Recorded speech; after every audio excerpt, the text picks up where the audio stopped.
Hermès, c'est l'autre nom du dieu Mercure, mais il existe également un astéroïde du nom d'Hermès. Le code de cet astéroïde est 6 9 2 3 0. Vous pouvez le trouver facilement et le reporter dans votre thème de naissance et voir s'il effectue une conjonction à une planète importante, à un angle spécifique de votre thème et ce qu'il vient vous raconter de manière particulière dans cette compréhension de Hermès, psychopompe. Bonjour à tous et bienvenue dans la vidéo sur Mercure, Hermès, mais sous un angle un petit peu différent de celui où l'on a l'habitude de le voir, c'est-à-dire Hermès, le psychopompe, Hermès, celui qui amène l'âme des morts au Styx, qui est le passage entre le monde des vivants et le monde des enfers. J'avais envie au départ de faire une seule vidéo sur la génération qui a Pluton conjoint Uranus en Vierge, et cet élément important de compréhension de Mercure m'est apparu, mais j'ai décidé, pour des facilités, pour mon audience, de faire 2 vidéos. D'abord parce que ça sera plus facile à digérer, un petit peu moins long, et ça peut intéresser aussi d'autres personnes qui ne sont pas concernées par cette configuration Pluton-Uranus en Vierge.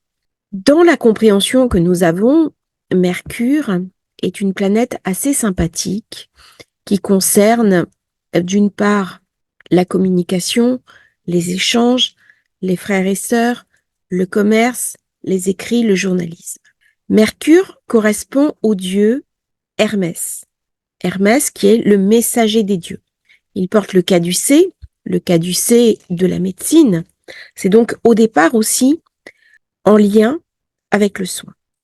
On sait que le soin, l'acte de guérison, il y a un côté divin.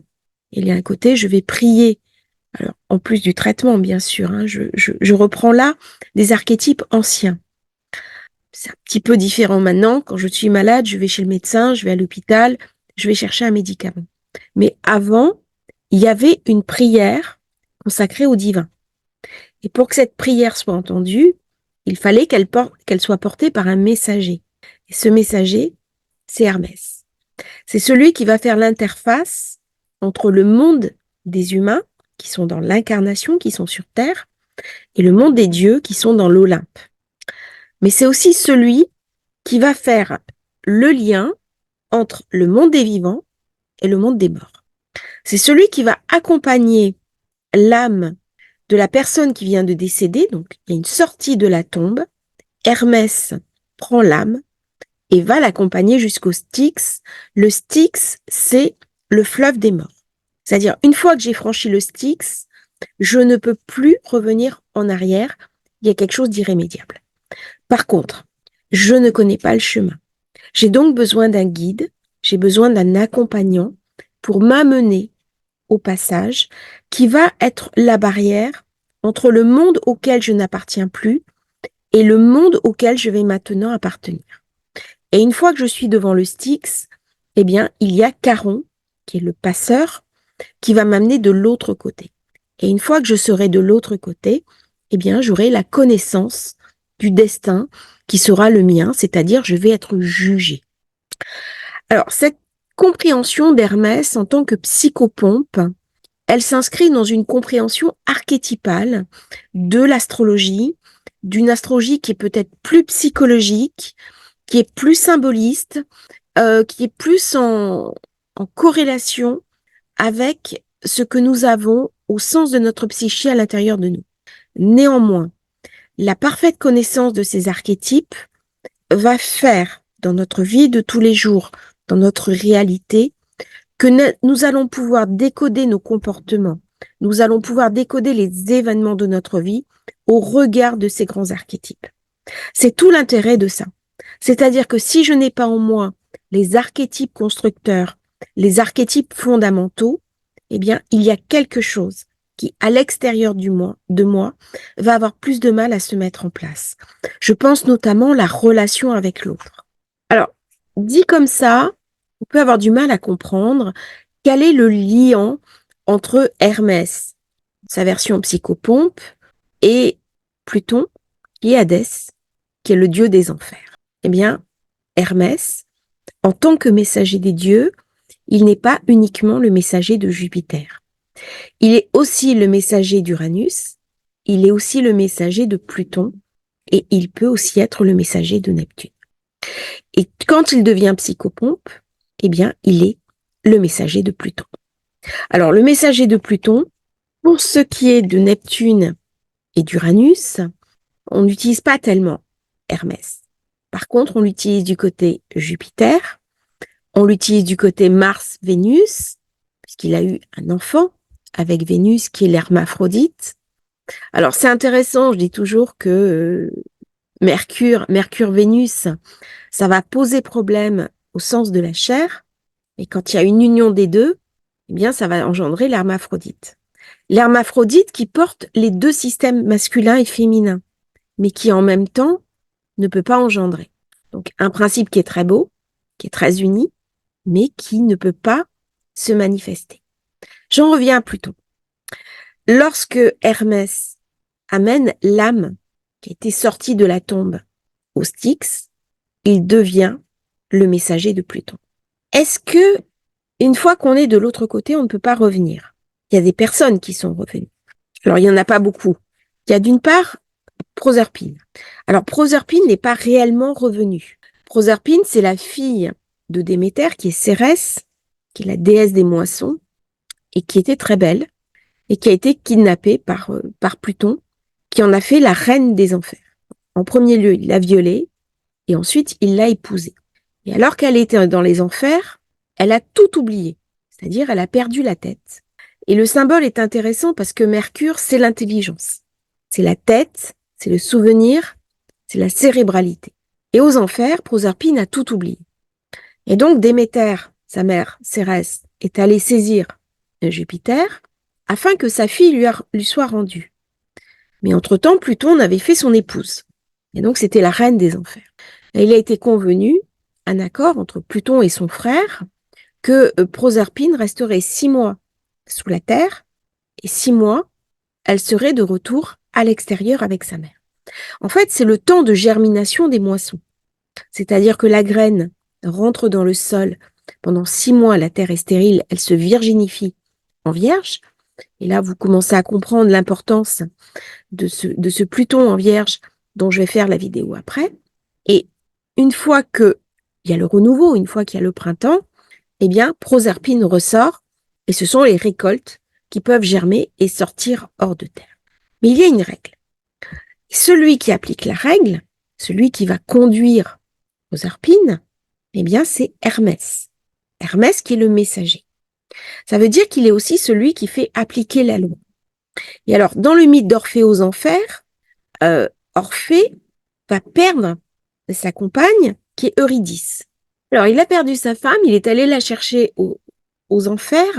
Alors, il y a toute une mythologie autour de cela, il y a des opéras d'Orphée aux enfers, enfin, il y a tout un mythe. Et il a reçu l'accord de ramener Eurydice à la vie. Mais il y a une condition, c'est que Eurydice ne se retourne pas et que lui-même ne regarde pas son épouse. Donc, Eurydice doit regarder en avant, Orphée doit regarder en avant, et à aucun moment, ils ne doivent se regarder, tant qu'ils ne sont pas dehors. Ça, c'est l'application de la loi des enfers. Donc, tant qu'ils sont dans la porte, dans le passage, ils sont accompagnés par Hermès, qui va les ramener à la sortie. Et à un moment donné, Orphée va avoir un coup de folie. On ne sait pas très bien ce qui se passe. Le désir de regarder Eurydice est beaucoup plus fort. C'est un coup de sang, c'est un coup de tête. Un petit peu comme il y en a des fois dans le monde. Il y a parfois des excès de folie. On n'explique pas, après coup, ce qui a pu se passer. Eh bien, Orphée ne va pas contrôler son désir et il va se retourner voir son épouse. Et à ce moment-là, il lui fait un dernier sourire et elle disparaît et il ne peut pas la ramener à la vie. Et à ce moment-là, c'est terrible parce que Hermès est là, il va appliquer la loi et il va ramener de manière définitive Eurydice aux enfers. Et Orphée, à ce moment-là, lui va pouvoir quitter la zone, mais il va quitter la zone euh, sans rien. C'est-à-dire que toute la quête aux enfers, toute la descente, toute la remontée, eh bien, aura été une perte sèche parce que il a échoué dans sa quête. Et ça, c'est Hermès qui va appliquer la loi. Et à des moments donnés, d'ailleurs, dans notre vie, il nous est demandé de ne pas nous retourner. Je pense notamment à certaines blessures, à certaines souffrances. Eh bien, si je passe mon temps à me retourner, à regarder ces blessures du passé, je ne pourrai pas quitter les enfers. Et à ce moment-là, qu'est-ce qui se passe? Hermès, c'est le psycho. C'est lui, ce n'est pas lui qui fait la loi, mais c'est lui qui est allé chercher la loi vers Jupiter, et dans le cas d'Orphée, c'est lui qui va chercher la loi auprès de Pluton, auprès d'Hadès. Alors, on retrouve un petit peu le symbole d'Anubis qui accompagnait l'âme des morts. Hermès est un dieu très important, qui va prendre souvent les caractéristiques des autres dieux, mais dans toute l'Antiquité, il est apparu sous différentes formes et c'était vraiment un dieu très reconnu. C'est aussi le dieu de la chance, sous le côté positif. Donc c'est une personnalité qui est difficile à comprendre parce qu'il est aussi Polyxénia, le psychopompe, le souterrain et aussi le maître des morts.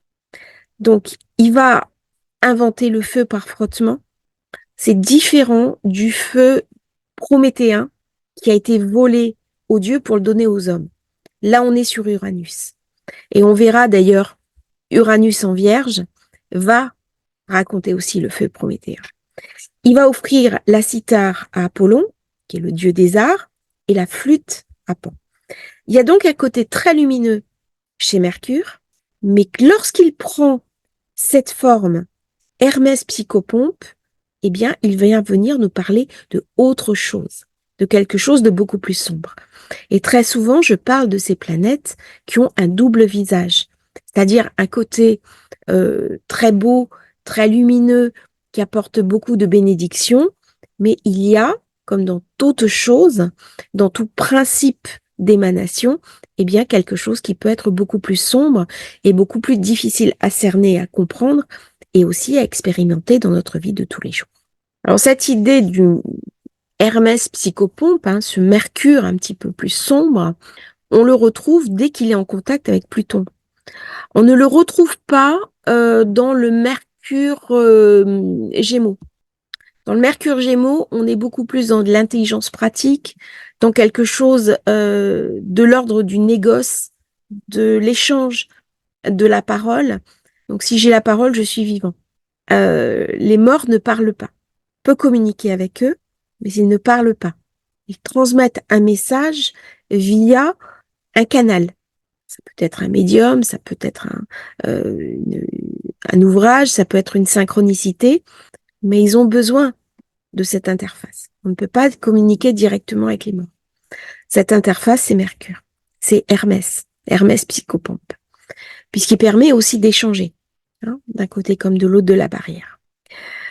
On retrouve cette vision psychopompe d'Hermès dans la Vierge. La Vierge qui correspond à Déméter, qui correspond aussi à Perséphone. Perséphone que je vais trouver en face, c'est-à-dire dans le Poisson. Poisson qui est l'univers de Neptune. Comment de Neptune je vais passer à Pluton? Mais je vais pas pouvoir. Dire il y a quelque chose qui m'échappe. Et donc, je vais passer par l'énergétique. Donc, si Perséphone et sa mère Cérès sont en Vierge, la réponse n'est pas en face. La réponse, elle est sur le deuxième signe d'eau, qui est le Scorpion. Et donc, la demeure de Pluton. Et je suis obligée de passer par une gymnastique qui est la projection en face, donc sur Neptune et du Poisson, et revenir sur le signe du Scorpion.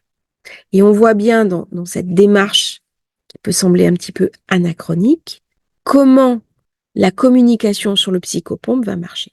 Alors, le psychopompe, Hermès, Mercure dans sa forme psychopompe, est très puissante quand elle est activée, bien sûr, par Pluton. Donc, tous les aspects de mise en corrélation dans votre thème de naissance Mercure-Pluton va donner cette sensibilité. Si vous avez Mercure en Scorpion, c'est pareil. Si vous avez Pluton en Vierge, c'est pareil. Il y a une proximité qui va se manifester comment? Alors, c'est pas forcément je parle aux morts, mais ça peut être une forme de médiumnité. Ça peut aussi être quelqu'un qui va accompagner les vivants dans la mort, c'est-à-dire toutes les personnes qui s'occupent de la fin de vie, qui sont dans l'aide aux mourants, qui sont dans les soins palliatifs, qui sont aussi dans les soins extrêmes. Je pense notamment aux sauveteurs, les personnes qui vont dans des catastrophes naturelles comme des tremblements de terre, qui vont secourir des gens. On peut retrouver aussi des personnes qui sont ambulanciers, chirurgiens. C'est-à-dire que dès que dans mon activité, je peux être confrontée à la mort, je prends une forme de... symboliquement, je parle, mais de droit sur l'autre. Hein, c'est-à-dire, je suis l'instrument du destin. Si je suis l'instrument du destin, c'est-à-dire si je suis chirurgien, que je sauve la personne, c'est merveilleux. J'ai été un instrument du destin positif. Mais si malheureusement l'opération échoue, si j'ai mis tous les moyens en œuvre pour soigner la personne, j'ai fait le job. Mais il y a une destinée qui m'échappe. Et donc, je suis quelque part, entre guillemets, selon les règles anciennes, soumis au destin, un destin qui ne m'appartient pas, que sont les parques.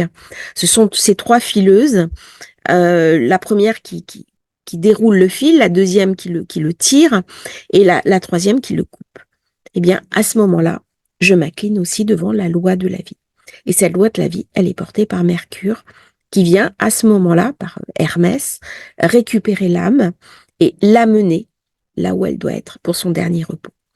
Donc il y a une compréhension de ce côté sombre entre Eros et Thanatos, où je suis en pulsion de vie, il y a chez moi quelque chose qui va s'exprimer, qui va se transmettre, qui va s'exercer au quotidien, qui est ma propre vie, et puis quelque chose de beaucoup plus profond, de beaucoup plus sourd, qui est la fin de ma vie et sa représentation mentale, que ce soit à titre individuel, c'est-à-dire ma peur, ça peut être ma peur de la mort, ma peur de la finitude, ou au contraire la fascination pour ma propre fin, mais aussi la fascination sociétale et la peur par rapport à la mort.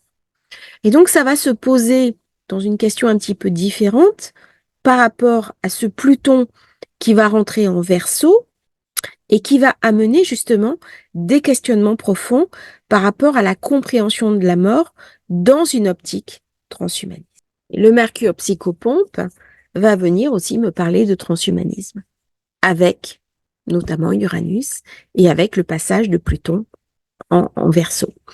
Pourquoi le transhumanisme? Eh bien parce que c'est les modifications cognitives.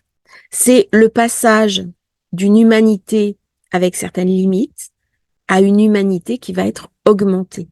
C'est-à-dire, elle va être augmentée au niveau de la raison, au niveau de l'intelligence, au niveau des capacités physiques, physiologiques, mais aussi, ça va poser la question notamment de l'immortalité. Et si on parle d'immortalité, ça peut sembler presque de la science-fiction, sauf qu'il y a des organisations comme Google qui sont en train de faire des recherches sur l'immortalité. Et on pense qu'en 2030, on va commencer à s'en rapprocher. Donc, il y a quelque chose à ce moment-là, c'est Mercure. Il ne vole plus le feu aux dieux pour le donner aux hommes, mais il vole des principes qui sont un attribut du divin, c'est-à-dire les hommes sont mortels et les dieux sont immortels. Eh bien, Mercure, dans sa fonction psychopompe, s'il vole l'immortalité aux dieux pour la donner aux hommes, eh bien, nous allons cesser d'être des humains pour devenir des demi-dieux, voire même des dieux complets. Donc, vous voyez un petit peu les conséquences au niveau cognitif que peuvent engendrer ce genre de compréhension. C'est pas de la science-fiction.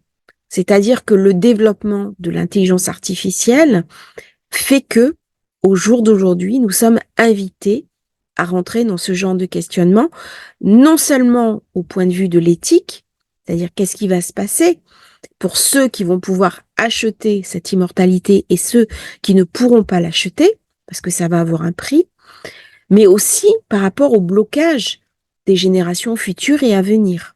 Alors, il y a quelque chose de colossal, d'énorme, qui est posé actuellement et dont nous ne percevons pas encore les contours. Et toutes ces questions-là vont être posées avec une acuité particulière après 2024, c'est-à-dire avec l'arrivée de Pluton en Verseau. Et cette vidéo de Mercure en tant que psychopompe, elle est faite dans la logique de Pluton qui rentre en Verseau. À titre personnel, lorsque Hermès est psychopompe, ça a, nous l'avons vu, un certain nombre de signifiants. Mais les signifiants les plus importants vont l'être de toute façon au niveau collectif. C'est-à-dire que Mercure joue à titre individuel. Il y a pas de souci là-dessus. Mais cette planète vient aussi, quand elle est alliée à Pluton, questionner le sens, la direction et les grands principes même de l'humanité. C'est-à-dire que notre psyché est basée sur un état des sciences à un instant T. Si je change de paradigme, eh bien, ma psyché à l'intérieur de moi va changer, va se modifier. Quand j'ai eu Galilée, qui a posé le principe que la Terre n'était pas le point focal de l'univers, hein, c'était le géocentrisme. Mais au contraire, la Terre est un satellite du Soleil. C'est l'héliocentrisme. C'est-à-dire, je ne suis pas le centre de l'univers. La Terre n'est pas le centre de l'univers. Eh bien, ça a changé des choses en profondeur au niveau de la conscience humaine. Alors, certaines personnes ont toujours du mal à intégrer ce fait. On est déphasé par rapport à ça. Eh bien, si nous allons vers un humanisme qui va devenir du transhumanisme, c'est-à-dire une humanité augmentée. Et augmentée, je parle pas de on perd une main, on met une main de remplacement. C'est pas ça l'idée. C'est vraiment quelque chose qui va toucher au sens sacré des choses. Parce que quand je suis passée du géocentrisme à l'héliocentrisme, ça a remis en question la religion. Ça a remis en question certaines croyances, certaines foi. Bon, qui s'est adapté ou pas. Mais ça vient questionner l'idée que le religieux a des principes, mais la science a d'autres principes. Elle a d'autres référents. Eh bien, quand je vais aller vers une humanité augmentée, comment, au plan de ma conscience, au plan de ma compréhension, au plan de mon inconscient, je vais pouvoir le vivre? Non seulement moi, à titre personnel, mais également mes enfants, mes petits-enfants et les générations à venir. Qu'est-ce que ça va avoir comme conséquence sur la structure même de la société? Eh bien, ça, c'est raconté aussi par Mercure. Mercure qui récupère le feu et qui va le créer par frottement. Donc, il y a quelque chose chez Mercure qui vient me parler aussi de transformation et de transformation psychique. Est-ce que ça va pas être trop pour moi? Est-ce que j'ai pas un risque de basculer dans la folie? Eh bien, la folie, c'est aussi Mercure, Mercure-Neptune. Hein? Voilà, je vais pas faire plus long sur ce Hermès psychopompe. J'espère que cette vidéo vous aura intéressé. Elle est à voir avec la vidéo suivante de la génération Pluton-Uranus en Vierge. Vous comprendrez à ce moment-là l'importance de Mercure psychopompe. Je vous remercie, je vous invite à liker, à vous abonner à la chaîne. Et si vous souhaitez commander votre thème de naissance, eh bien, je vais vous mettre le lien en bas. Je suis désolée, j'ai mis un petit peu de retard à répondre à certains d'entre vous. J'étais absente, j'avais pris quelques jours avec ma fille pour aller la voir. Elle était très contente de cette petite visite et du coup, j'ai un petit peu tardé à vous répondre, mais c'est en train de se remettre à jour. Donc, vous allez sur le site https://astrologie-facile.fr et vous pouvez commander votre thème de naissance, votre révolution solaire, vous pouvez m'écrire. Donc, n'hésitez pas à communiquer avec moi. Belle journée à tous et merci pour votre fidélité sur Astrologie Facile.